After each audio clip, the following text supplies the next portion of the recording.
هو الذي خلق السماوات والأرض في 6 أيام ثم استوى على العرش يعلم ما يلج في الأرض وما يخرج منها وما ينزل من السماء وما يعرج فيها وهو معكم أينما كنتم والله بما تعملون بصير.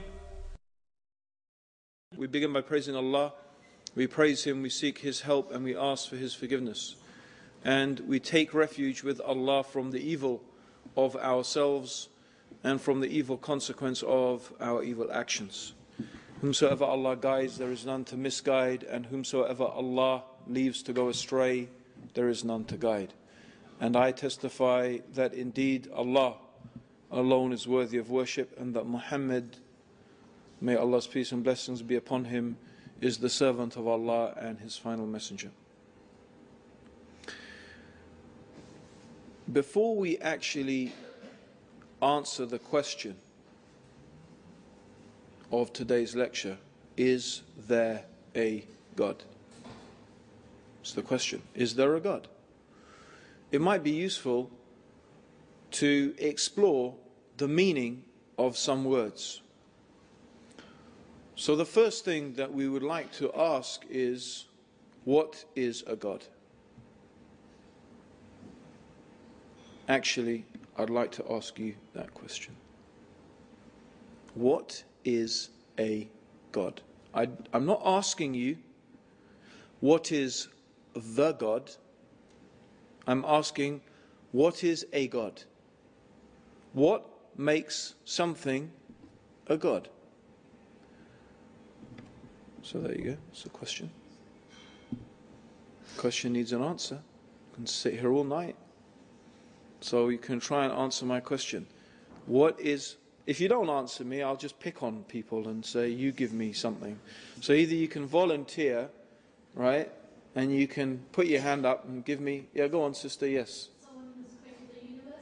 Okay, I specifically said, although Jazakallah khair for that, and very courageous for, being the first person, but I did specifically say, I didn't want to know what is the God.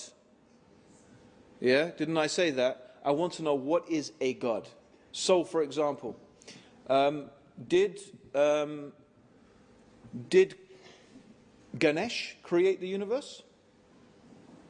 Do Hindus believe that Ganesh created the universe? Huh? No? No. I mean, he didn't. They don't, right?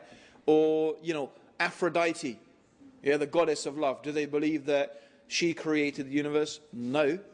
Okay, but she's still a goddess, and Krishna or whoever, or Ganesh is still a god. So, I'm not asking for a definition of the creator. I'm asking, what is a God, not the God. Yes, sister? Something you worship. Okay, something that you worship, or something that is worshipped. Okay, that's a good start. That's a very good start. Still not enough, though. We want something else. What we want to know, okay, is why do people worship things then? It's very important. Why do people worship things? Why do they worship these gods? Come on, everyone. Good. First brother. Amazing. Yeah, go on. Okay.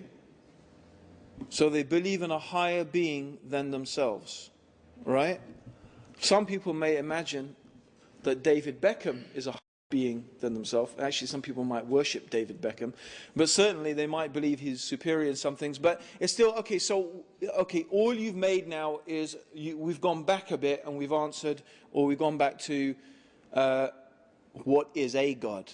It's something that people believe is a higher being. But we've moved on a bit because the sister, alhamdulillah, mashallah, she said something which quite rightly, it's something that people worship. So now we want to explore, why do people worship things? What's worship all about? What does it involve, worship? Because the people think God can do anything and they give us everything. Good. That's very good. Okay, excellent. people worship these gods because they think that those gods can give them something. They think that by worshipping these things, they can get something from those gods. So they imagine that by worshipping this thing, or they believe that this God can give them what they want and what they need. So, a God is something that people believe can give them what they want and what they need. That's what a God is. Right?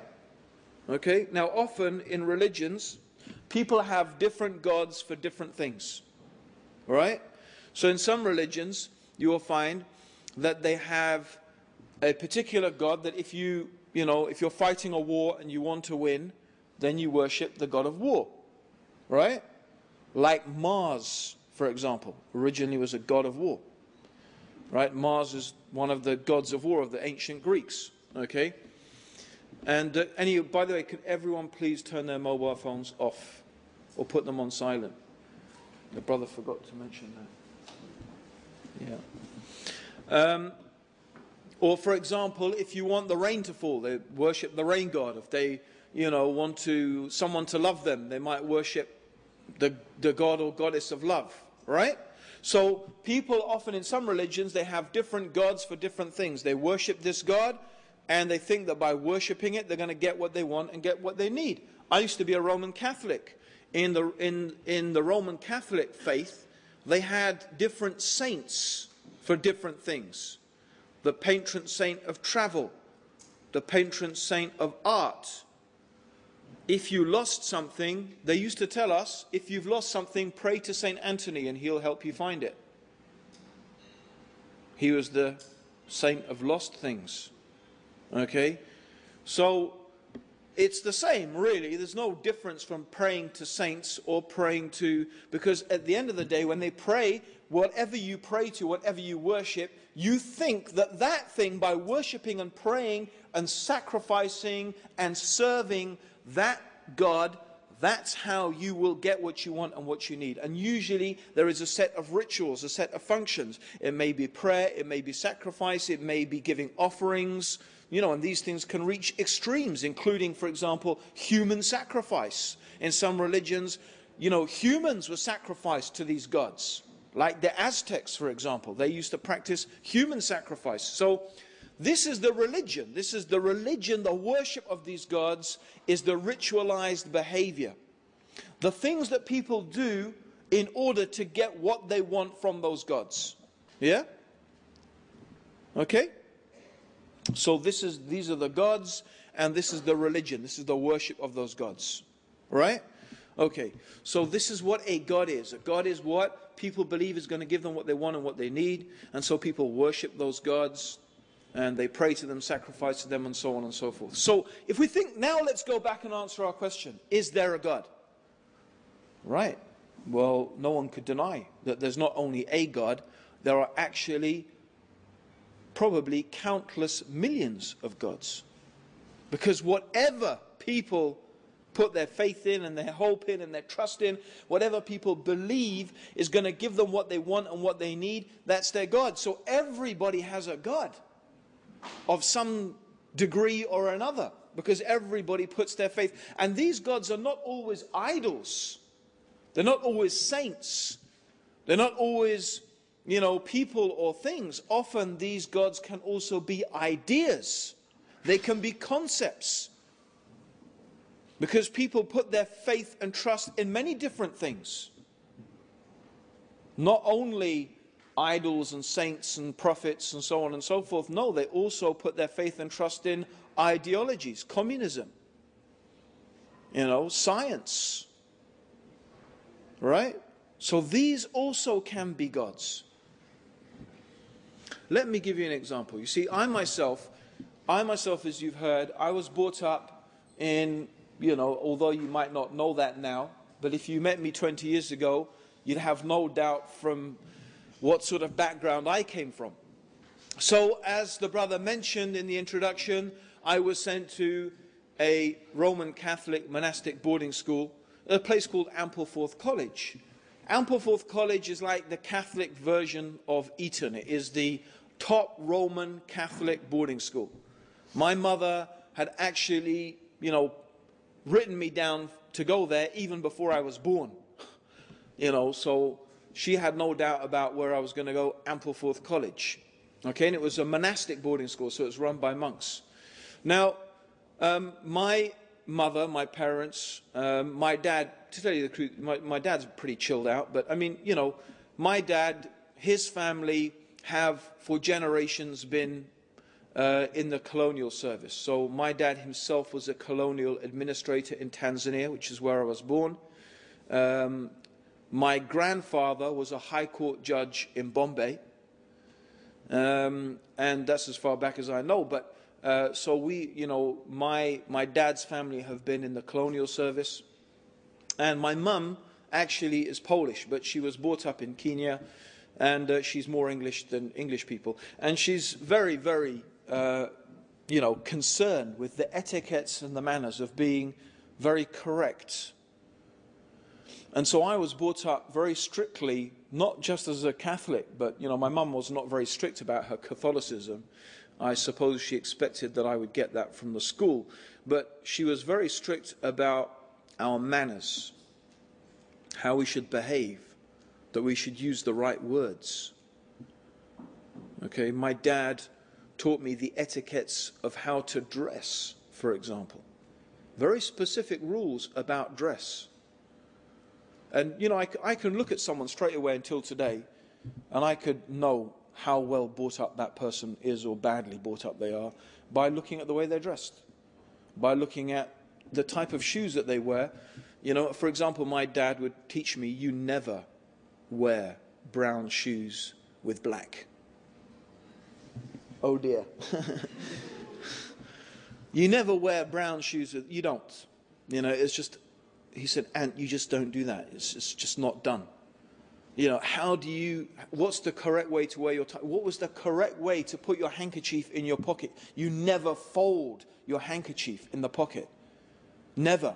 That was, they used to say it's non-you. It's just, meaning it is not the right way to do things. These are the type of details. And as for eating, the dinner was a, sort of major ritual. And even down to how do you eat your bread roll. Even to how you eat your bread roll. Everything had to be correct. You had to take a bit of butter from the butter dish with the knife that was the butter dish knife, and then put it on your side plate, and then return that knife to the butter dish, and then take your own personal butter knife, which is, that's because it's the small one, right? And then you break your bread roll, not in the air, but on the plate. And you take a piece and butter that piece of bread roll on the plate, and then lift it to your mouth and eat it. Woe betide the one who gets a bit of butter, butter, and so this, and what is all of this about? It's because they believe that by following these rituals, and that's what it is, they're a type of rituals. It's a type of, in fact, a type of religion, because they believe that by following these rituals, you will be identified as being a member of the upper middle classes. And when people know that you're a member of the upper middle classes, doors open for you that would never open otherwise.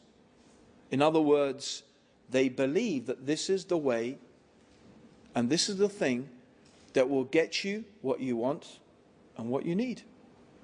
So therefore it becomes a type of God. Right?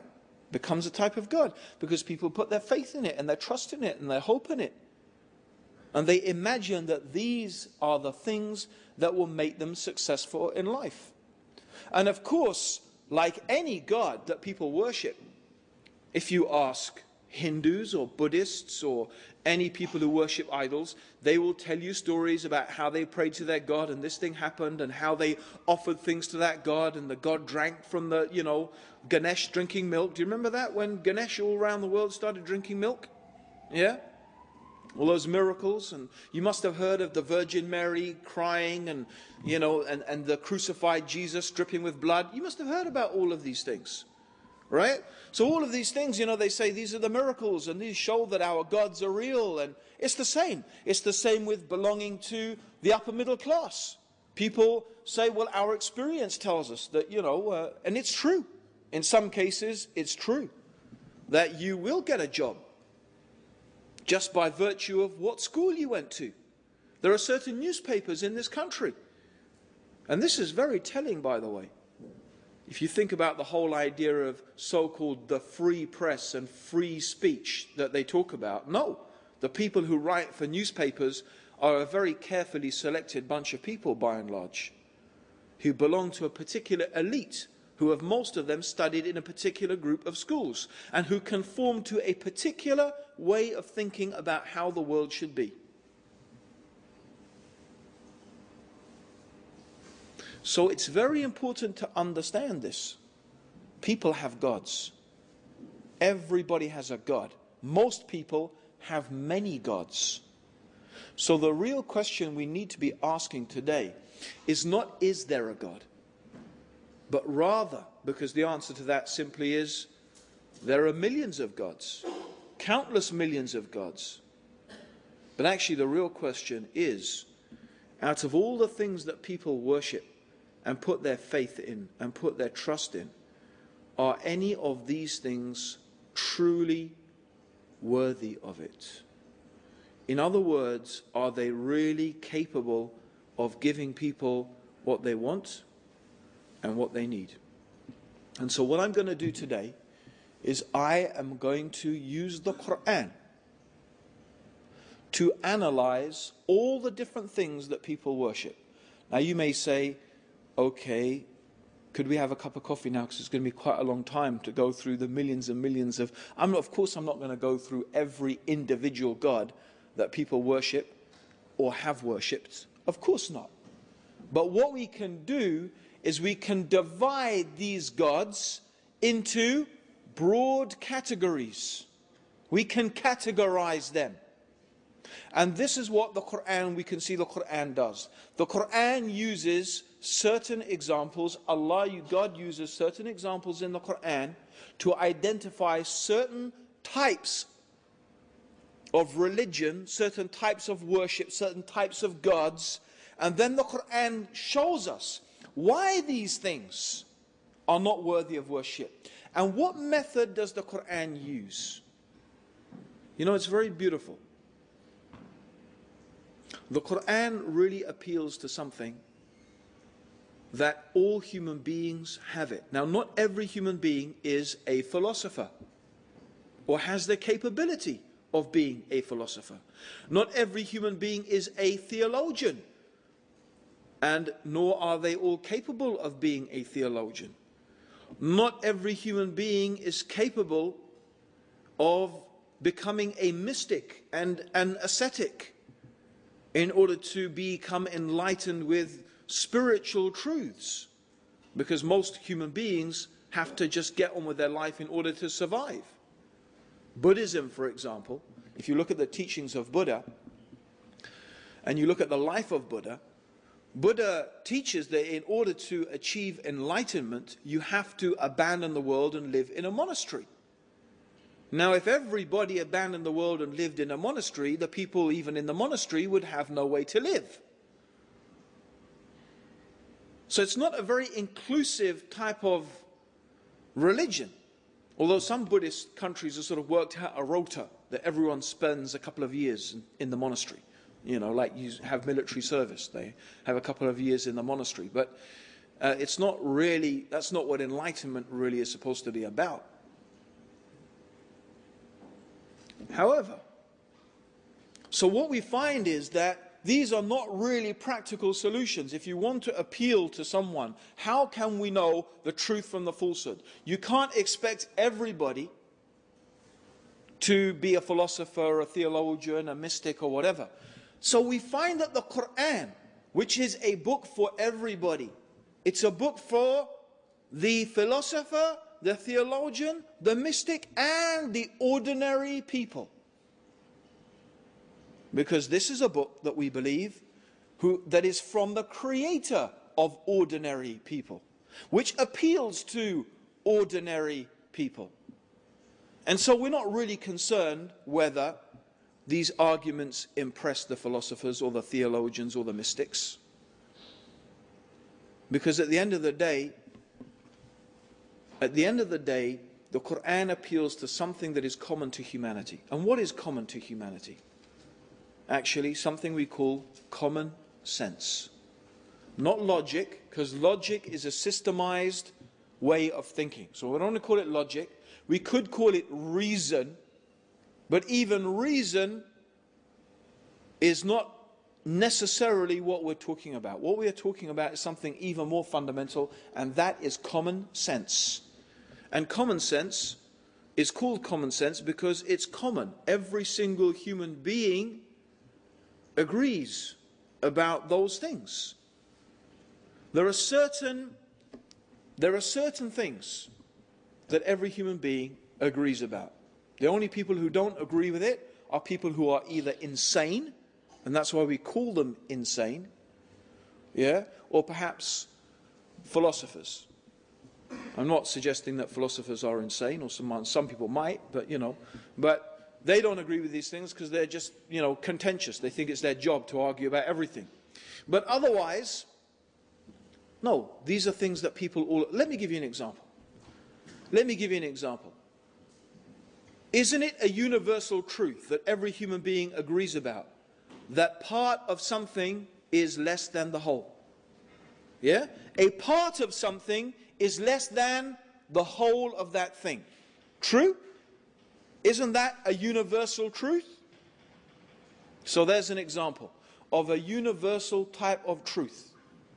Let me give you another example of a universal truth. You don't get something coming from nothing. True or not? Do you get something just spontaneously coming from nothing? Have you ever, in the totality of human experience, heard of something spontaneously appearing out of nothing? No. That goes against common sense. I mean, okay, we've all seen a magician pull rabbits out of hats and stuff like that, but we know it's a trick. We know he's not really doing, we go, ooh, because he's made us believe for a moment that he's done something impossible, because our common sense and our common experience tells us that that's not possible. But we do know that you can't get something from nothing. We know it's a trick. Right? Okay. So we have these types of things, and we could list other ones. You could argue about something, but other ones that the shortest distance between 2 points is a straight line. And so on and so forth. There are collective things that are common experiences of human beings. That wherever we are, as long as we call ourselves human, we experience these things and we can agree about these things. Yes? Now I want to make an important point. This is very important. One of the things that human beings actually don't agree about a lot are things to do with ethics and morals. In fact, one of the things that is extraordinarily diverse amongst human beings are things to do with ethics and morality. How we should behave, the things that we shouldn't and shouldn't do, the type of punishments that we should have. Okay? So for one society to say, oh, this society is backward and primitive, or this religion is wrong because it practices polygamy, whereas the right way to behave is monogamy, right? Actually, this is not a valid means through which and by which to judge anyone or anything. Because upon what basis is monogamy right and polygamy wrong?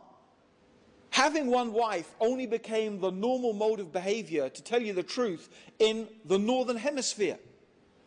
And these were only based upon survival strategies in cold countries. It was just a lot easier to survive as human beings in cold countries with one wife and a few children. So the idea of just having a few kids and having one wife and a few kids was actually something that became established as part of the culture in this part of the world, mostly due to geography and climates, not to do with any moral superiority. And because it's more moral, it's just about that it was easier to survive like that. But due to the conditions in hot countries, okay, the survival strategies employed there were very, very different. So it is fallacious to say that we should make judgments about another culture or another religion based upon some aspects of their morality. And I'm not saying this absolutely, because actually there are some things that are very common. Human beings universally almost always agree that it's wrong to murder, it's wrong to steal, it's wrong to cheat, it's wrong to lie, so on and so forth. I mean, these things are pretty universally agreed upon. But, you know, apart from some basic moral structures, actually human beings have pretty diverse ideas about what should be the norms of a society. And I'm only saying that because you know what? What you will find is that most people who criticize Islam don't criticize Islam on the basis of the fundamentals of what our religion teaches. And the reason simply is, as I hope by the end of today I will show you, is that the fundamentals of what Islam teaches are so firmly rooted in reason and common sense that it is really virtually impossible to produce any type of effective argument against it. So therefore, the only manner or means in which they can try and make some capital out of criticizing Islam is about some aspects of its morality. But it's a false way to make a criticism, because it's not really a valid means. It's not based upon universal principles. So let's go back. Let's use our common sense and let's look at some of the stories and the examples that the Quran uses, and just let's see how very much based upon common sense these things are. So let's take the first category of people. The first category of people are those people who, and these are very few by the way, historically, even until today, the amount of people who actually say, I believe there is not a God, that there is not a creator, that there is no being that has brought this universe into existence, that it's just a product of random events or whatever. It's just time that destroys us. There were people in the time of the Prophet who made claims like that. And there are people today who make claims like that. But historically, amongst humanity, they have been very, very few. And societies that have actually made such claims have either not existed at all or have lasted such a short time that they have evaporated in history. Like, for example, the Soviet Union.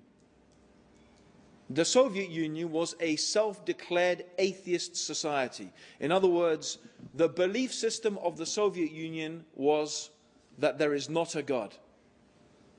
And this is what they attempted to force upon people, and you can see how long that society lasted. A mere,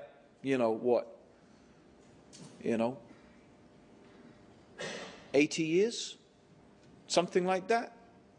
That's not very long in terms of human history, right? It's barely a bleep. So, similarly you will find that all cultures, even the most primitive cultures, so-called primitive cultures, have this concept of a transcendent being that has created the universe and has brought it into existence.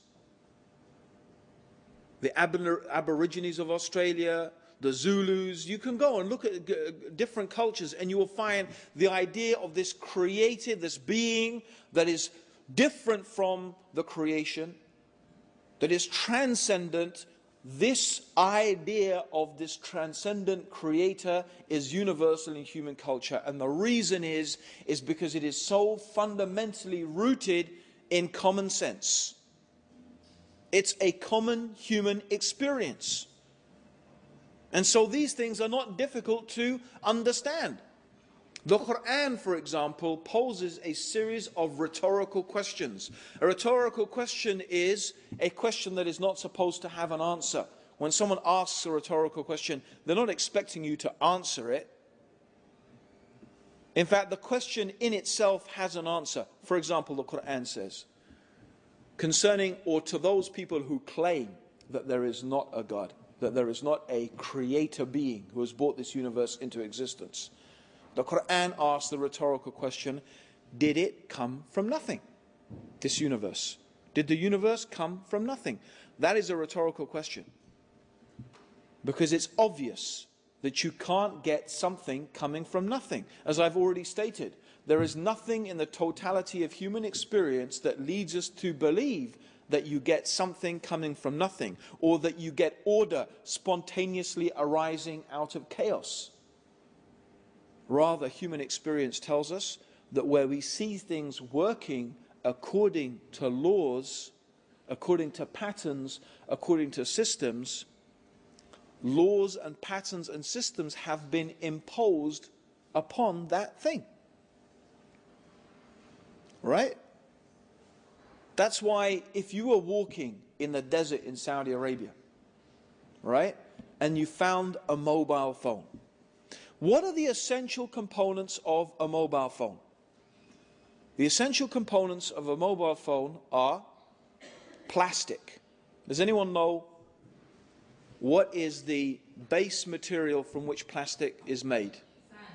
Sand. No, it's not sand. It's petroleum. It's oil. However, there is something else that comes from sand, and that's the silicon chip. Silicon is in fact sand. Silicon chip, its base material is sand. So two important things. A mobile phone is made out of sand and oil. But no one picks up a mobile phone in the desert and says, look, a product of billions of years of chance and coincidence. Yeah? The oil bubbled. Yeah? The wind blew. The sun shone. The lightning struck. The camel trod. Yeah? And after billions and billions of years of these things happening, by an amazing coincidence, this mobile phone formed itself, oil and sand. And I pressed it and, oh, hi, Mum. What a chance and coincidence. Let alone that all these mobile phones talk to each other and you can send a signal, and you see how ridiculous it is. So common human experience tells us even something more simple, a piece of pottery, which is clay. When an archaeologist finds a little piece of pottery, he doesn't say, oh my gosh, chance and coincidence. He knows someone has made this. Someone has heated it. Someone has treated it. Someone has painted it. And in fact, this archaeologist could tell you so many things about that civilization from this one piece of pottery. He could theorize so many things. He could tell you about their state of knowledge, their technology, so many things he could understand from one piece of pottery. That is why the Quran keeps asking us, look at the alternation of the night and the day. Look at the sun, the moon, the stars, the winds, the ships in which you sail, the animals that you ride and that you eat. Look at yourselves. Travel through the earth. See how Allah brought about the creation. In all of these things are signs for those who are wise and for those who understand. They point us to one very, very obvious conclusion. That this incredibly organized, systemized universe and world in which we live, with so many intricately coordinated mechanisms, we find this symbiosis. We find how one thing relies and depends upon another. And we can think of so many examples. You know, I remember seeing, until this day, when I was a little kid, David Attenborough going down a termite mound. Now, termites are little creatures rather like ants. And they build these incredible mounds of mud. So you can imagine in the equator, in Africa, extremely hot, and even in the nighttime, by the way, it gets really cold. Yet an amazing thing, these termites build at the base of this mound a series of rings out of mud. They build a series of rings. And also they have vents. And what this does is it keeps the heat, it keeps the temperature of this mound constant. It only fluctuates between a few degrees. And this also includes the body heat of the termites. And they actually have a certain place in the termite mound where they grow a certain fungus which they live on. They farm a fungus. These are termites. Now, these termites are not intelligent beings. They don't have brains. From where did they get this knowledge and this information to build such a perfectly, amazingly, intricately working mechanism? And they cooperate all together in order to do this. And we find these type of systems existing even between animate and inanimate objects. We look at our Earth. Is it just coincidence that the Earth is at an optimal distance from the sun? If we were in astronomical terms, and I'm not talking about 3 or 4 miles, okay? In astronomical terms, by the way, our galaxy is 100, the Milky Way, the galaxy in which we live, is 100,000 light years across. That means if you lived for 100,000 years and you traveled non-stop at the speed of light, that's how long it would take to cross our galaxy. And our galaxy is one of millions in the known universe, which is, I think, 10 billion light years across. Right? So can you imagine the type of distances involved in the universe? Right?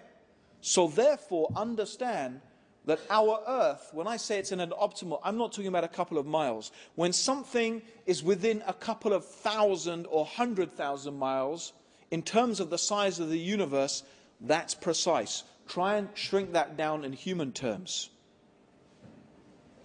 Imagine if you put that into terms, how precise. I don't think we could think of a mechanism in existence built by human beings that has the precision of the distance of the Earth being from the sun. If we were much closer to the sun, then our planet would be too hot. If it was much further, it would be too cold.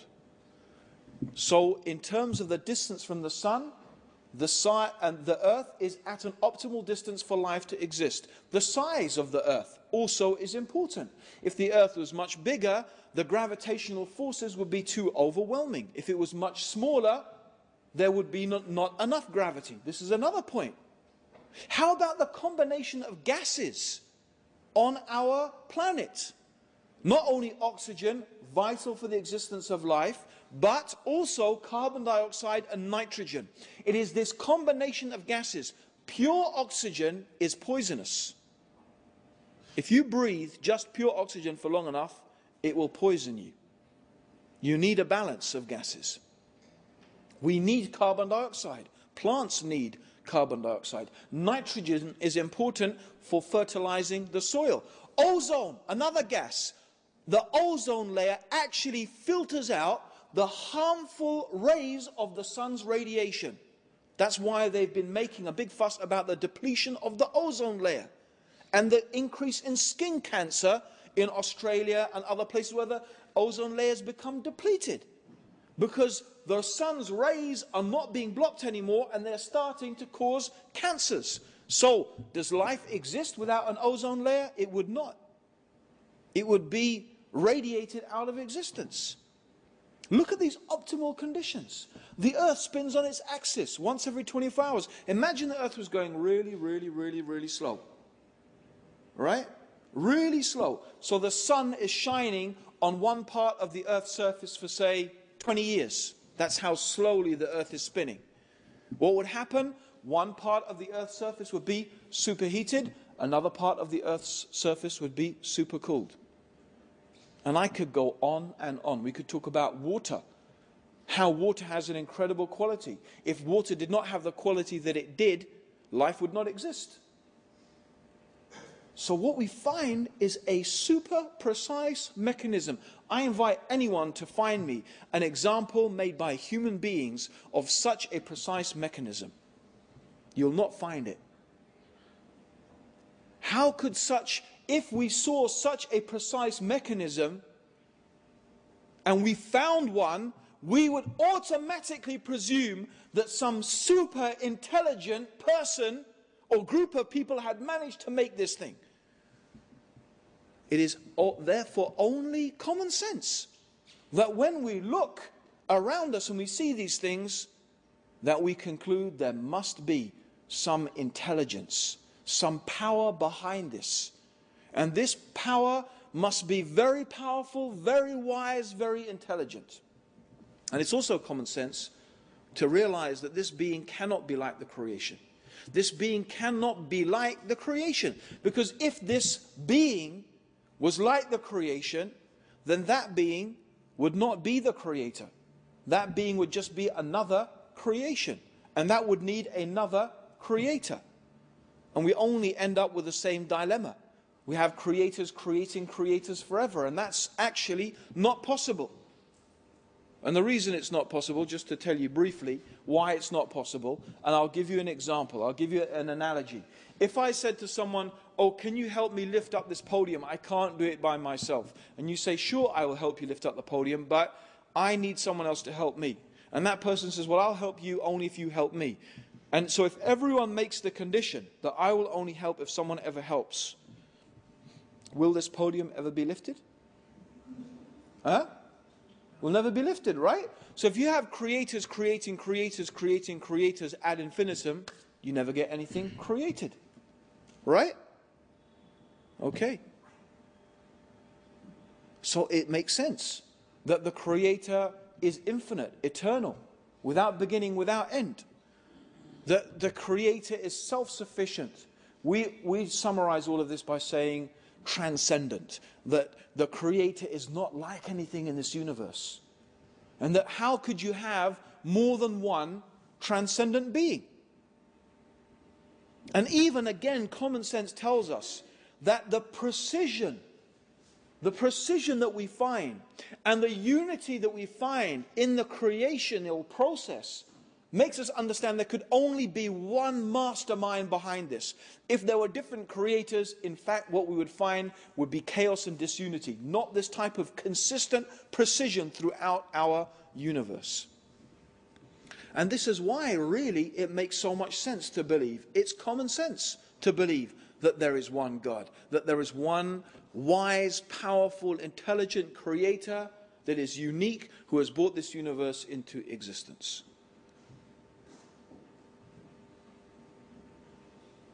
This is common sense. This is reason. This is why human beings, as I said, everywhere, historically, you will find in every culture, there is this belief in the transcendent creator. You see, the Quran says that in fact, the real problem with the human beings is not that they don't believe in God. Most human beings believe in God, and they believe that there is one God, meaning they believe that there is one creator. But what they do is they actually give to the created things some of the powers or the knowledge that in fact only rightly belongs to God. So they attribute to the creation, they imagine that some things in the creation have powers that only God has. Or sometimes they also attribute to God some of the deficiencies and the shortcomings in the creation. And the reason they do this is because they speak about God without knowledge. They invent things because actually the truth is that what we can know about God through reason and common sense is in fact severely limited. Now some people when they are faced with that limitation, they've come up with different ideas. If you look at the philosophical tradition and the Western philosophical tradition, okay, you have a group of people who lived, and they were very influential in the last 200 years. They were called deists. Deists believed that there was a creator. They believed that it was extremely logical to believe that this universe had a creator. But they did not believe in a personal God. In other words, they didn't believe that God actually really cared about human beings. So this God created the universe, but about us, and the idea that we could have some sort of contact and relationship with this God, they considered that to be, they didn't believe that. Okay? They dismissed this. But philosophically, they understood the power of this belief in this idea that there was this supreme being. Many other people came to this same type of conclusion. But what they believed is that, no, we could communicate with God, but not directly. God is so different from us that, you can't have any direct communication with God. And then what they obviously did is they began to imagine, and this is where they begin to start thinking that God has some of the deficiencies of the creation. And they start to imagine that God is like a created thing, which actually contradicts their original premise. They end up contradicting themselves. But, for example, idol worshippers. Most intelligent idol worshippers don't actually claim that the idol itself that they are worshipping actually has any power. They believe that somehow these idols represent spirits or powers or beings that can be intermediaries or intercessors between them and God. And they give an example. They say, for example, look, if you want to go and see Tony Blair, yeah, I'm not saying this is exactly the example they give, but if you want to go and see Tony Blair, you don't just go up and say, hey, Tony, can I have a chat with you? So like, oh my God, it's one of those Muslims. Run. Okay? No, they will say, no, you have to go through Tony's cronies. Yeah? You have to go through the cronies of Tony, right? If you want to get to him. So you have to go to those people who he knows. Or even you have to go through the cronies of the cronies. Or the cronies of the cronies of the cronies. Depending. Yeah? If you're really like just a nobody. But of course, if you're rich and middle class, you could probably get to see him straight away. If you have enough money, he might even come to visit you. Yeah? But for you ordinary people, Muslims, yeah, especially those veiled women, you could take your veil off, then maybe we'll talk to you. Yeah? Okay? No. You have to go through special channels. And they say, well, it's like that with God, you see. You can't just talk straight to God. You have to go through those people who are close to God. You have to go to the priest who will then talk to, this super sort of semi-God who will pass on the message bit by bit. You have to go through. So they imagine God is like a king or a prime minister or something, surrounded by all these cronies and these sort of demigods and these things. That's how you have to get to God. That's how they portray it. Okay? Of course, the problem with this is that immediately these people have presumed that God suffers from the limitations and the deficiencies of the human beings. Right? Because why does Tony need cronies? Can anyone tell me? Why does Tony need cronies? That Tony is a human being. Because he's a human being. He's afraid of being assassinated. He's afraid of terrorists. He's also afraid. He's not afraid. He just simply doesn't have enough time to deal with the complaint of every single individual person, right? He has to eat his dinner. He has to spend time with Cherry and his family, right? He has to go on holiday, usually at the expense of some rich friend of his, Nothing wrong with that, actually. I don't think there's anything wrong. Personally, I think there's nothing wrong with that at all. How could I? My parents are always, helping me go on holiday and visit them and stuff like that. But anyway, that aside.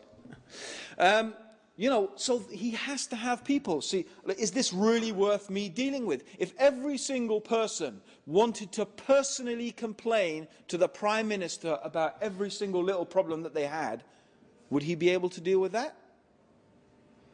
Of course he wouldn't, because he's human. He has 24 hours in a day. He's limited. You see, but God is not limited like that. Allah, God, the Creator, who has created this whole universe, can hear the complaint of every single human being. And not only that, an incredible thing, if every single human being complained to God all at the same time, God could hear every voice of every human being, and God could give every one of them what they wanted, and that would be easy for God. Right? Now, how about the human beings? If you all start talking to me at the same time, could I understand what you're going on about? Could I? Could I? No, I can't. And the reason I can't is because I'm human.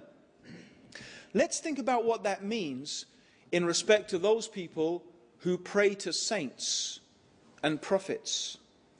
There are even some Muslims who do this. And now we can see how people start to make others equal with Allah.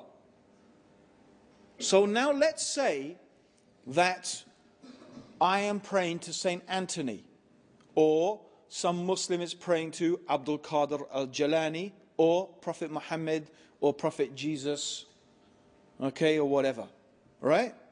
Sallallahu alayhi wa sallam, alayhi salam.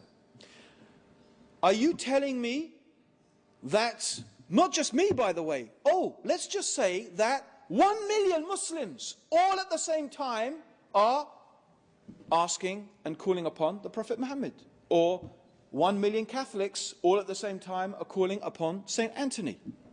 Are you telling me that Saint Anthony can hear 1 million voices all at the same time? If you're telling me that he can, then actually you are not describing a human being anymore. You are saying that he has powers that are actually divine powers. You are now beginning to make that person equal with Allah, with God.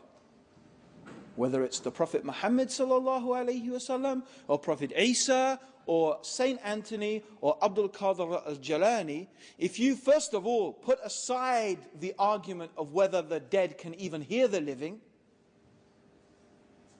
okay, let's put that aside. Although I believe that the dead cannot hear the living. That's why it's called barzak. Calling upon a dead person is like calling upon a brick. But let's put that aside. Let's say they can hear. Are you saying they can hear these multiple voices all at the same time? You're not really saying they're human anymore. And they could deal with all these prayers and all of these supplications? That's a divine attribute. And this is how people either they imagine that God, Allah, is limited. See, they've given to Allah limitations, and they've given to human beings exaggerations. This is how people start to make and worship things, and listen, if I pray to Saint Anthony, don't I hope that he's going to hear me? Don't I trust that he's going to answer my prayers? Don't I put then faith and hope and trust, and I believe that he's going to give me what I want and what I need? Or if I pray to Prophet Muhammad or Jesus or whoever it may be, doesn't it therefore become a God, an object of worship? It does, of course it does. And the Quran deals with this. Actually, there is something more foolish about idolatry. And the basic reason why it's foolish is because of simple common sense. Any human being who spends some time thinking about it would realize this is foolishness. And again, the Quran appeals to common sense. A beautiful story is the story of Abraham. See, Prophet Abraham, he is well known for smashing idols. Bit of a radical. Can you imagine that these days? Prophet Abraham tried so hard to convince his people. You see, from a young age, he was brought up, his father's house. He was watching, his father used to make idols. So he used to see his dad get a piece of wood, chop up the piece of wood and make an idol, use the chippings to heat the fire to cook their food, yeah? And then this idol which he made, he would see his dad give it to the people, and the people would pray to it. And he realized, this is the same thing we were cooking our dinner with. Right? And now the people are worshipping it. He's brought up realizing that what is this? And then he noticed the people, they're worshipping the sun, the moon, and the stars. But he's looking, he's seeing, well, the stars are there, and then the moon comes out and outshines the stars. And then the sun comes, and that outshines everything. And then the sun sets. And why are we worshipping things that obviously are controlled by something else? It doesn't make any sense to worship them. They don't have the power. They're under the power of something else. And he realizes that these things are not true gods. They shouldn't be worshipped. Why should we worship these things that come and go and temporary? Because if they can go, that means they can let us down. The time we really need them is when they're not there. So why should I worship that? Why should I put my faith in that? Why should I put my trust in that? So one day he's determined. He says to his people, I'm going to show you. I'm going to prove to you that your worship of the idols is false.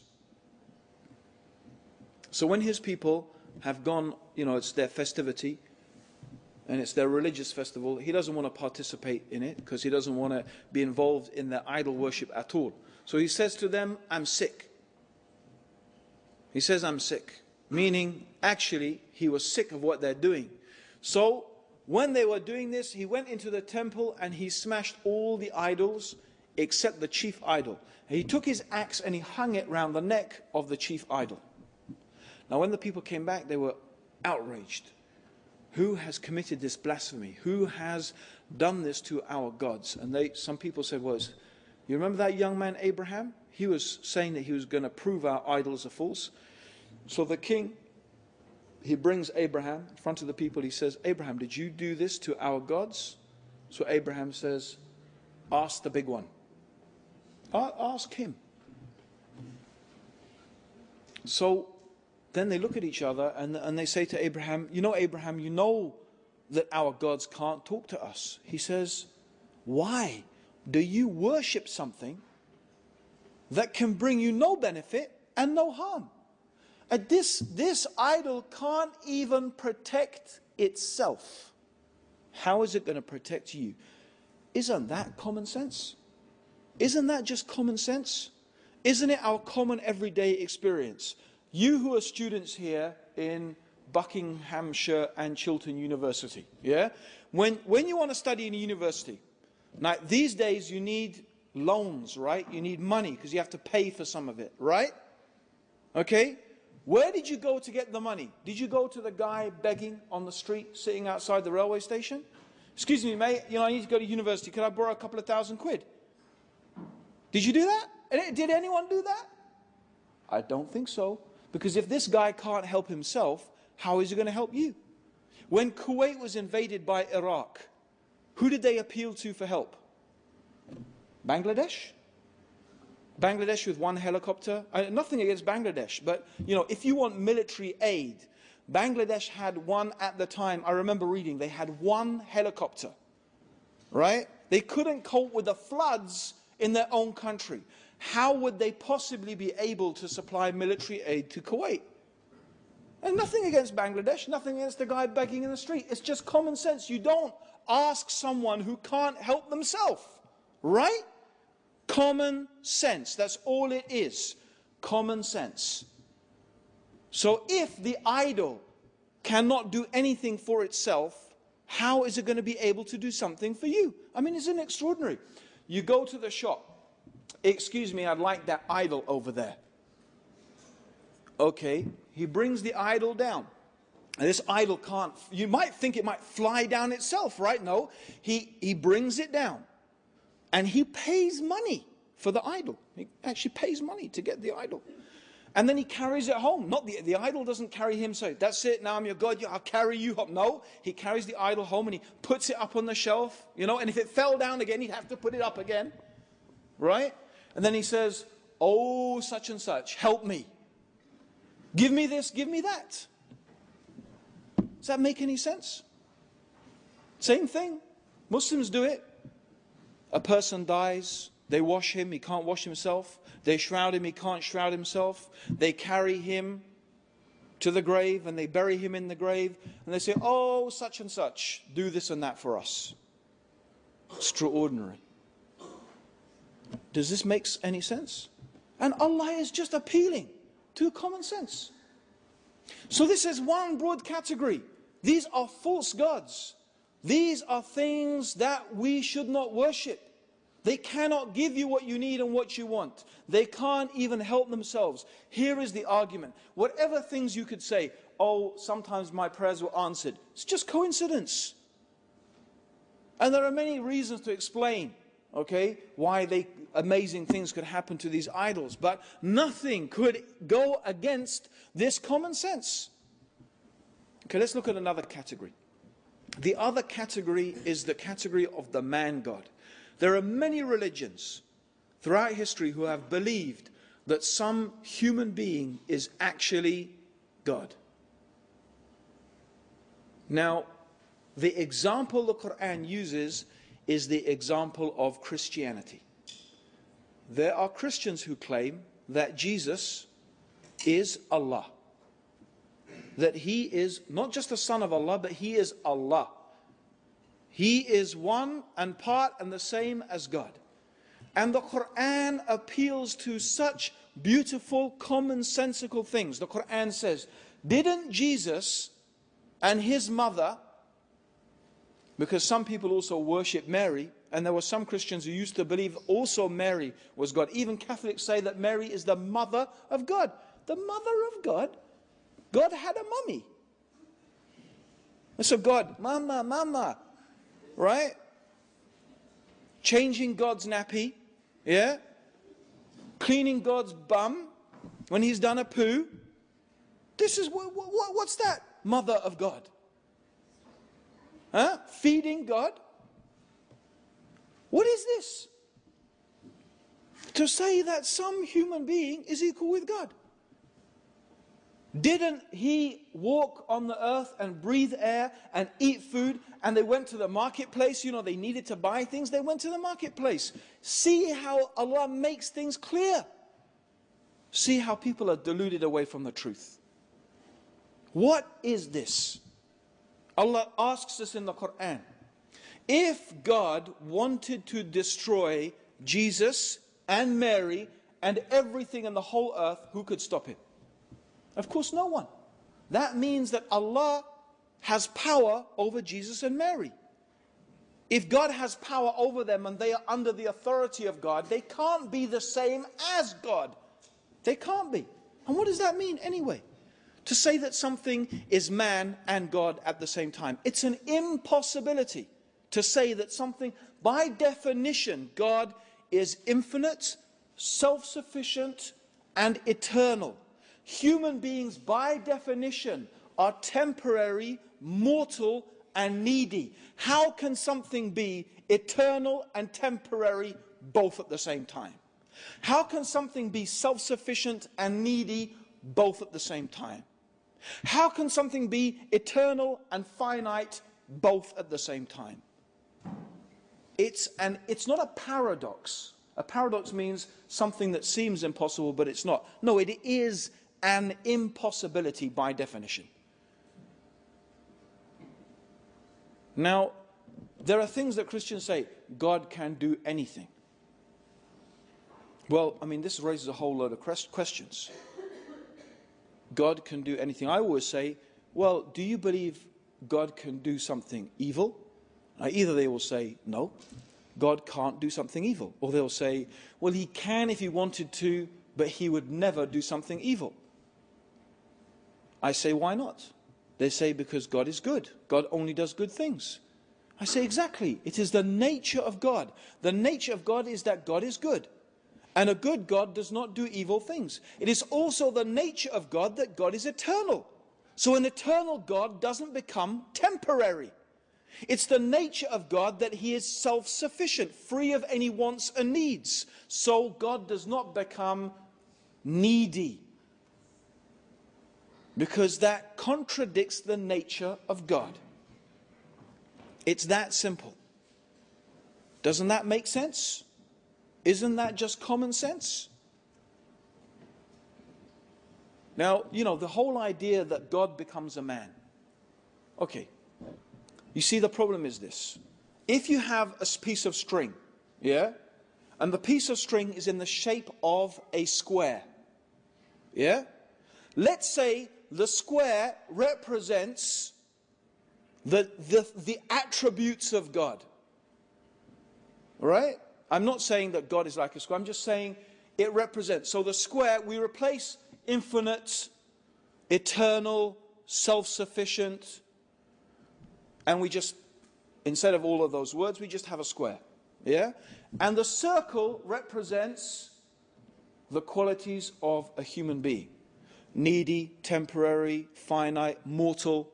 We're born, we die, we forget, we need to eat, we need to breathe. So these are our, and let's say all of these, we forget those words and we just use it as a circle. Now, just theoretically, what we could do, perhaps, is we could get the piece of string and change the shape of the piece of string from a square to a circle. So perhaps you could make the square into a circle, and you could make the circle into a square. But what you can't do is make the square into a circle and it's still a square at the same time. Right? Something can't be blue and red and still be blue. You can't make blue red and it's still blue. The circle can't be made a square and still be a circle. But that's what they're trying to say. God became a man but was still God.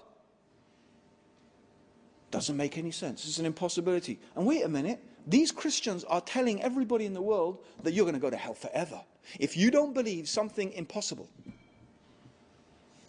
God is telling us, according to their religion, if we don't believe something absolutely impossible, you'll go to hell forever. So I have to believe something impossible without any proof, because by definition, you can never prove an impossibility. How can you prove something impossible? You can't. So I have to believe something impossible without proof. It's simple. I'll tell you something. And this is what I always say to every Christian. I say, you're telling me that on the day of judgment, I stand in front of God, and God says to me, why didn't you believe that I became a man? I will say, how could I believe that you, Allah, the eternal, self-sufficient creator of the heavens and the earth, was a temporary, mortal, needy man? How could I believe such a thing? You are far above that. If God then puts me in hell forever, I will never feel for one moment of eternity that God has treated me fairly or justly. But if a Christian is asked by God, how could you say that I was equal, that this human being was me? This human being that ate my food, this human being that breathed my air, this human that depended upon me for his entire existence. You're saying that this human being was equal to me? If that person goes to hell forever, they will know that they deserve to be there.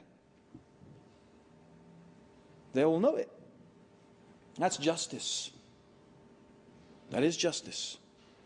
There's one other thing I want us to think about. And I like to give this as an example. Right? Modern science has made us appreciate something really remarkable. And that remarkable thing is exactly how minute we are. Actually, 1,400 years ago, the Prophet Muhammad, was also, in reflection of the words of the Quran, reminding us of our humble origins. The Quran reminds us that you came from a sperm drop, a despised fluid. The Quran reminds us of our base origins. The Prophet Muhammad even mentioned that the universe compared to the kursi, وَسِيَ كُرْسِيُهُ السَّمَاوَاتِ وَالْأَرْضِ, and Allah's kursi, his pedestal, extends over the heavens and the earth. How? The Prophet Muhammad said, The universe is like a ring in the desert compared to the kursi, a ring in the desert. Think about that. Think about a ring in the desert. How big is the desert and how small is the ring? And the kursi compared to the arsh, and the arsh means the throne of God, is also like a ring in the desert. Our universe is like a speck. Like a speck. Now, we are on an earth, which is a speck, in a solar system, which is a speck on the outer spiral of our galaxy, which itself is a speck in the universe, which is a speck before the kursi, which is a speck before the arsh. Now, if I said to anyone, "Oi, speck," even if I said it nicely, "Oh, beloved speck," "Oh, noble speck," "Oh, good speck." But if I call you a speck, it doesn't matter how many nice things I put with it, calling a person a speck is not a nice thing. But you know what? We are specks. I wouldn't be lying if I called you a speck, and you wouldn't be lying if you called me a speck. But still, we don't like it. How about then if we said that God is like a speck, whose kursi extends over the heavens and the earth, which is like a ring before his throne? So how about God? You say that God is like a speck? In fact, you said God became a speck on a speck in a speck in a speck. That's equal with God. That is insulting God. Common sense. That is common sense. Now some people say, no, we don't believe that Jesus is God. We believe he's the Son of God. But that's not any better. That's not any better. Saying that God has a son is not much better. That's still insulting God. That's still saying that the child of God, the Son of God, is what? Some insignificant creature? Some speck on the earth? And I don't mean here to belittle Jesus, alayhi salam. Okay? Of course, with Allah, he is an honored slave. But that's what we are. We are creatures of God. We are the creation of God. We are the slaves of God. The only difference is, what sort of person are you? Do you believe in God? Do you insult God? Or do you honor God? Do you obey God or you disobey God? That is the only difference between the human beings. Not your caste, not your color, not whether you're middle class, upper class, lower class. Okay? None of those things matter to Allah at all. What matters is, are you faithful? Do you honor God? Do you praise God? Do you obey God? That's it. If you do that, God loves you. If you don't, he doesn't. It's that simple. It's that simple. So you're either one or the other. All the other things are artificial and of no concern to God. So this is what is important. So we are all creatures of God. But what does it mean, son of God? Think about that. I mean, I remember there was an Anglican priest who came to the same conclusion. He was saying, what on earth is this supposed to mean, son of God? He thought about it himself and he realized that, what is that supposed to mean? You see, when we use the term son, what do we mean by that? My son, right? So first meaning is the literal meaning, begotten son. The word begotten means born of the act of sexual intercourse. Are we saying that God had sex with a woman and had sons? God does not have sons and daughters. God does not have intimate relations with, and this is why the Quran asks, if God had a son, who is God's wife? Because presumably God would not make fornication and adultery illegal for us and then practice it himself. Does God? But of course, even the concept of God having intercourse is absurd. So obviously God did not have a literal son. God did not beget a son. right? Because my son is human like me. By the way, if you have any doubts, you can study early Christian theology. Some early Christians, one of the evidences they actually brought to claim that Jesus was God is exactly this argument. They said, my son is human like me, therefore God's son must be divine like God. That's exactly the argument they brought. Meaning they actually had this idea that God must have literally begotten a son. Which is ascribing a calamity. Allah refutes this time and time and time. In fact, one of the reasons that the Quran has been revealed is to refute those people who say that Allah has a son. This is actually mentioned. Allah mentions this in Surah Al-Kahf.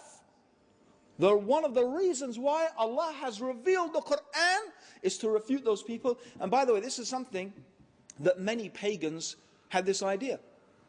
Many pagans had this idea. Zeus, for example. Zeus had mistresses and wives and sun gods and, So, for example, Hercules was the son of Zeus. So they had this idea that their sons would marry and, have mistresses from amongst women of the earth, and these half-gods would be born, and so on and so forth. This was their idea. It's a pagan idea. It's not a monotheistic idea. Which, by the way, indicates that really Christianity is so much of it taken from paganism. Anyway, I don't want to get, because I could go quite far into talking about that, but it's another topic. So the Son of God. Okay, so we say, most Christians will actually say, no, we don't believe that God. Of course we don't believe God is, that Jesus literally is the actual, literally begotten Son of God. So we say, well, what do you mean? Do you mean God adopted Jesus as a son? Again, it doesn't make any sense. Let me give you an example, right? If I brought with me today a goldfish, yeah? I have a little thing, and I bring with me a goldfish, and I say, everybody, this is Jonah, my son. So it's a goldfish. Oh, it's my son. He eats with me at the table. He has a bedroom in the house. And according to the new adoption laws that they've just passed in England, very liberal, the papers are coming through next week, he's my son. Now, you would say, look, that's a fish. You're a human being. You can't have a fish as your son, because the fish is not like you. But let me ask another question then. How is a human being like God? The human beings who are specks on an earth that is a speck. In fact, isn't it true that I am actually more like a fish than I'm like God? Isn't it true that any human being has more similarity to a fish than they have to God? You see, the fish is born and the fish dies. Human beings are born and human beings die. The fish need to eat and they need to get rid of what they eat. Human beings need to eat and they get rid of what they eat. Right? The vision of the fish is limited. My vision is limited. The fish can only remember so much. I can only remember so much. My knowledge is limited. My powers are limited. My ability is limited. This is what I share in common with the fish. Whereas God, His seeing is without limit. His knowledge is perfect. God is never born and God never dies. God is eternal. How am I like God? In what way am I like God? Even a fish, maybe not a fish, but certainly an animal can even show compassion to its child. I don't know, I saw the most remarkable program, nature program. I can't even remember where I saw it. And I was absolutely transfixed. It was about the crossing in the Serengeti. So you have two parts. You have Masai Mara, and it's the plains where all the animals are in Kenya and Tanzania. And there's this famous place where the wildebeest and all, in fact, not just the wildebeest, all the animals, the zebras, the wildebeest, they cross the river and the crocodiles get them. You must have seen that. Amazing thing. There was one, and they were following this one baby wildebeest. It was crossing with its mother. And we know how the Prophet ﷺ said that, that Allah has divided His mercy into 100 parts. One part he put on this earth. Now the one part of Allah's mercy is even so the love that the mother has for the child. Right? And I saw in this thing how this baby wildebeest couldn't climb up to the other side. This baby wildebeest could not reach to the other side of the river. And in fact, climbing, it fell down and it ended up being washed down the street. Somehow the crocodile didn't eat it. And it ended up going right back to the other side. The mother had made it. Do you know what this mother did? You know what the mother wildebeest did? She went back across the river. She went back across the river, facing the hippopotamuses, right, which were attacking them, the crocodiles which were eating them. Did she care? No. She went right back across to go after her little baby. That is the compassion in an animal, in a creature. So even animals can have compassion. Doesn't make them divine. So what do we mean, Son of God? What does this mean? Again, no. We are creatures of God. We are the creatures of God. We are the servants of God. All of this is to show us, look at the things that people worship. Look at the things they put their faith and their trust. These are the false gods. None of these things are truly worthy of us worshipping them. Now, I've got two more things that I want to mention. Only two more things, and I won't dwell on them for long. But two more categories. The next category I want to deal with is race, tribalism. This is a false god as well. And the people that are used in the Quran as an example, they're not the only people who have this quality, but the ones who are used as an example for this are the Jews. Because amongst them are many who think that they are better purely because of being a Jew. It's racism. They think they are God's chosen, favored people purely by virtue of their ancestry. And God refused this utterly and completely in the Quran. And it has been completely and utterly refuted by the Prophet Muhammad. No human being is better than another human being based upon who they are descended from. And of course the Jews are not the only people who suffer this delusion. And of course I mean to say, by the way, not all the Jews, because a true pious Jew would never believe such a thing. But in fact the Prophet Muhammad said that you Muslims, the ones that you Muslims you resemble mostly, you have the closest resemblance to, are the children of Israel. You are most like them. And you find, unfortunately, many Muslims have the same idea. I'm better because my ancestors were Muslim. Not because of me and what sort of Muslim I am and how I follow my religion. No, what do you know? You're a new Muslim. I mean, this is what I've seen it myself firsthand. 20 years I've been a Muslim. And I experienced a lot of it from the Muslim community. What do you know? You're a new Muslim. My ancestors were Muslims. My great whatever. As if, so what? What's that got to do with anything? Subhanallah, the Prophet Muhammad sallallahu alayhi wasallam, he said the first time he publicly called people to Islam, he called the different tribes, these tribes who he was related to, he called his own tribe, even his own daughter. His own daughter Fatima. He said, I cannot help you at all against Allah.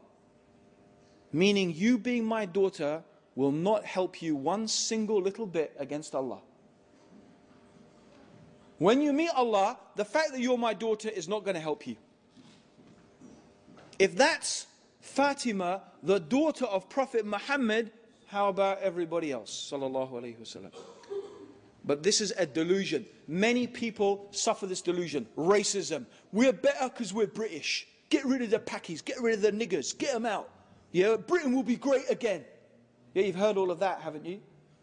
I can just imagine them cutting and pasting that one, yeah?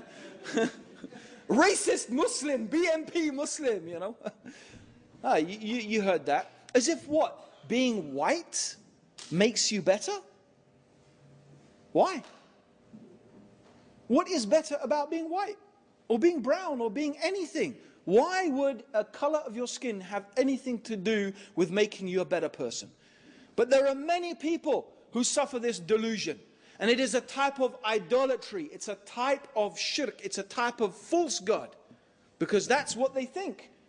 You see, these BMP Nazi people imagine, right, that when we get rid of such and such undesirable people, everyone who's not white, who's not British, when we get rid of them, we will be great and we will be successful. So they imagine that being British is the way that you get what you want and get what you need. It's a god. Becomes a religion. Think about that when they call us to Britishness. And most of what they say is perfectly acceptable, alhamdulillah. You know, tolerance and, you know, and decency and, you know, fair play. And those are the things that, you know, the good qualities we think. And queuing, you know, being polite. Oh, seriously, those are good qualities. You know, there's a few other qualities, though, however, we could say are not such good qualities. And those are the ones that Muslims tend to have problems with. You know, emerging at 2 o'clock in the morning from pubs and nightclubs and puking up and fighting and, you know, and a whole bunch of other things that really are not really desirable, even from the point of view of being a policeman. Those things are not very desirable. And that's quite widespread, unfortunately. Even in Europe, British people have got the reputation of being yobs. And it's not me, it's not what I said, it's what they said in the British newspapers even. So the point being that your race has got nothing to do with it. Okay, it's not only, of course, the Bani Israel or the Jews who have that attitude, lots of people have it. Okay, and it's a false god. Now the final thing is the biggest false god of all. The longest running, the biggest one, the most worshipped one, and that is the god of materialism. The idea that science, power, wealth, technology, these are the things that are going to make you successful in life. I wonder, I didn't bring it with me. Did anyone see the newspaper today? The London paper or whatever it is, or you know, it's High Wycombe, of course, but right, you'll read about it tomorrow, I'm sure. Robbie Williams. Yeah? How much money does that guy earn? 30 million a year or a day? And he is on antidepressants. He's just gone into a clinic, and we are being told every day, we need to be wealthier as this country. We need to be richer. Money, money, money. Work harder. Make more money.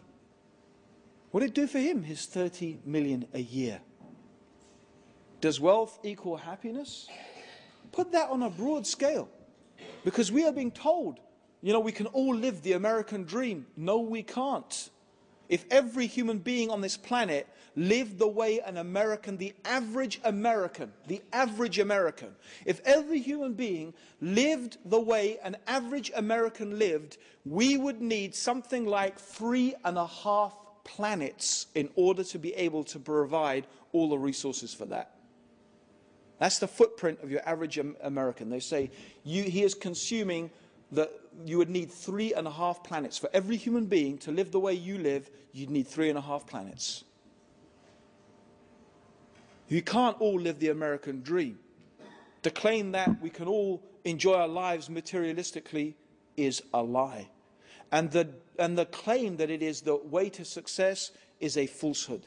The idea that science will produce the solutions. Tony Blair, right? Here we're confronted with global warming, the biggest catastrophe. The chief scientist in this country said, forget terrorism. The worst disaster that is going to hit the world is global warming. It's going to make terrorism look like nothing. I don't notice any war on global warming. A few little cries here, oh, we need to reduce a few carbon emissions, but not on my holiday.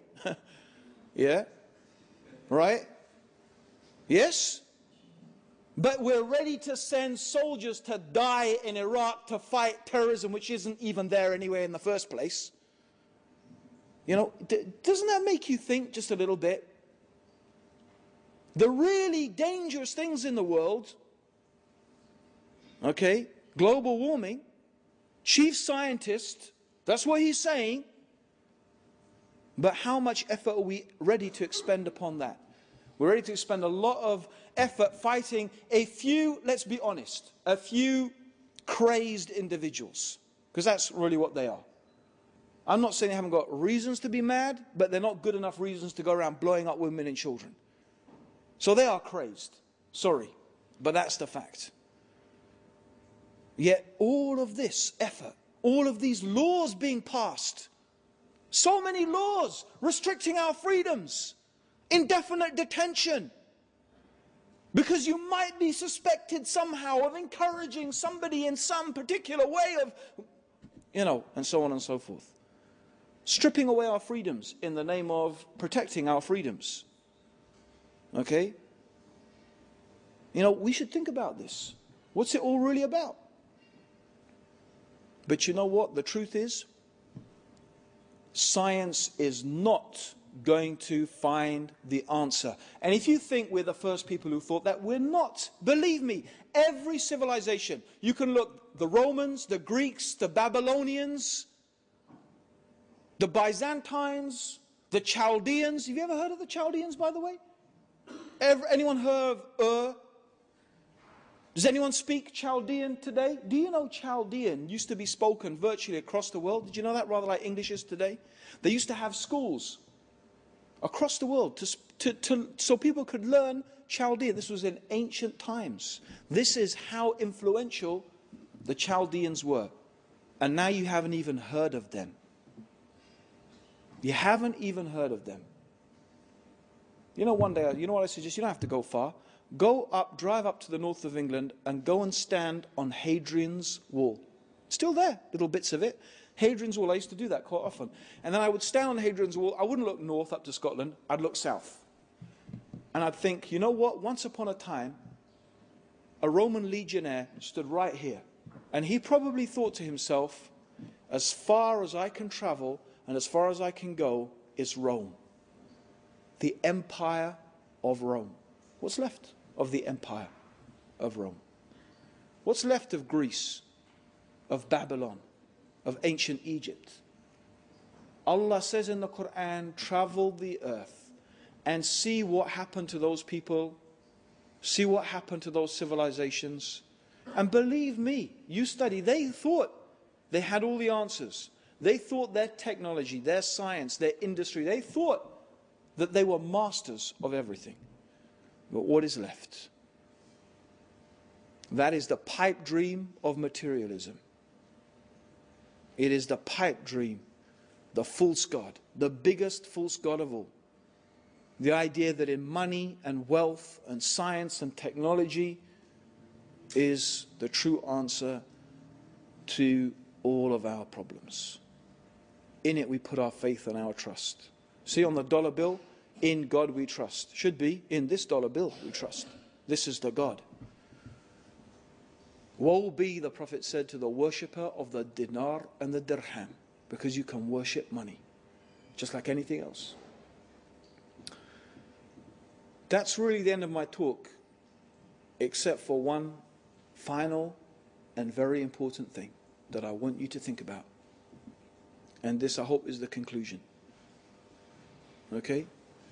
The final thing is, when we talk about knowledge, when we talk about knowing something, okay, most of us think and imagine it means the thinking process. But let me give you an example. Imagine this is very hot, red hot, yeah? If I pick it, what do? Do I have to think about dropping that thing? Do I think about it? Or do I just, what is it called when I just go like that? What do we call it? It's a instinct. It's an instinct, an instinctive reaction. But isn't that a type of knowledge also? Imagine if we didn't have those instinctive reactions. Imagine if we have to actually think, wait a minute, this is hot. Oh, by the time we'd actually thought about it, there's a reason why it happens instinctively. And it's a type of knowledge. an essential type of knowledge for our survival. Scientists would say we have evolved it. But you know, there's another very interesting type of instinctive knowledge. And you only find the people who really talk about it are Muslims. It's the same like when you pick up something very hot. When human beings are in a condition of extreme distress, I don't mean like a little bit warm, but extreme distress. And the Quran gives the example of a boat that is on the sea. And imagine the waves are crashing over this boat like the roof of a tent. This is how the waves are, this storm. And the people know that they are about to be doomed. So now, the captain is not going to save them. The captain's been washed overboard. The technology is not going to save them. The boat itself is breaking up. Do people think their money is going to help them now? Their British passport, is that going to help them? Their caste, the color of their skin, the tribe they're from? All those gods, all those things that they put their faith and they put their hope and they put their trust in, they forget them. And what do?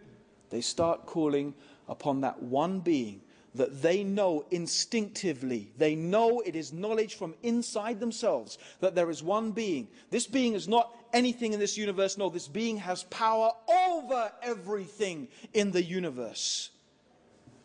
It's not the name here that is important, but the one they are calling to is truly Allah, is truly the Creator, the one who has power over all things. And then Allah asks then, and you know that that's true. Every human being, they know in their heart that that is true. Then why? In that moment when you have complete faith in Allah, why then do you put your faith and your trust and your hope in other than Allah? Why do you worship other than your Lord? Because ultimately all those things, they are false. Because at that moment, the one that you rely upon and hope in completely and utterly is Allah, the Creator alone. This is the beautiful, simple message of Islam. This is the beautiful, simple message of Muhammad sallallahu alayhi wasallam, of Jesus, the true message of Jesus alayhi salam, of Musa, the true message of Moses alayhi salam, of Abraham alayhi salam. This is the true message of all the prophets, that we should abandon the worship, the false gods, and in fact we should worship the one true God, which is Allah subhanahu wa ta'ala. Brothers and sisters, Jazakallah khair. The talk went on really quite long. Inshallah, Jazakallah khair for listening. I hope we all benefited from it. Assalamu alaikum wa rahmatullahi wa barakatuh. May God's peace and blessings be upon you all, and may Allah guide all of us closer to the truth. Jazakallah.